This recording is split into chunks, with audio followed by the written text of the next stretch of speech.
La matinale d'Europe 1. Nikos Aliagas. Il est 8h13, coup d'œil à l'actualité internationale avec Vincent Hervouet. Nikos. Bonjour Vincent Hervouet. Bonjour Nikos, bonjour à toutes, bonjour à toutes. En Libye, la bataille de Tripoli fait rage. Elle a été lancée par le maréchal Haftar et elle marque le pas.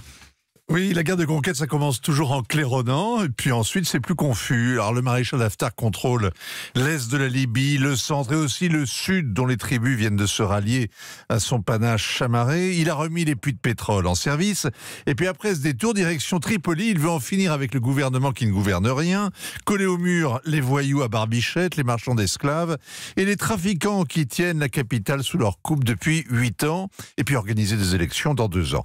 Alors que demande le peuple ? Eh bien, en fait, il n'y a plus de peuple en Libye. On l'a enterré avec Kadhafi, qui avait lui-même enterré l'État. 10 jours de canonnade et d'escarmouches ont fait 120 morts, 500 blessés. On est dans les ratios. C'est pas Stalingrad, c'est l'Afrique. Des bleds au sud de la capitale ont été pris, perdus, repris. L'offensive éclair du maréchal ne marche pas sur des roulettes. Et pour cause, dans la guerre des sables, les roulettes sont déconseillées. Il faudrait des avions pour faire la différence. Alors hier, le maréchal Haftar est allé voir le maréchal Sissi au Caire. Maréchaux, les voilà qui se racontent des histoires sur les frères musulmans qu'ils détestent tous les deux. Et avant, le Libyen a fait l'aller-retour au Kremlin. Vous voulez dire que le sort de la Libye se joue en Égypte et en Russie? Et pas en Europe en tout cas. L'Europe veut du pétrole et pas de migrants. La situation actuelle lui convient. Alors au nom des 27, la commissaire Mogherini a sommé le maréchal de rentrer à la niche.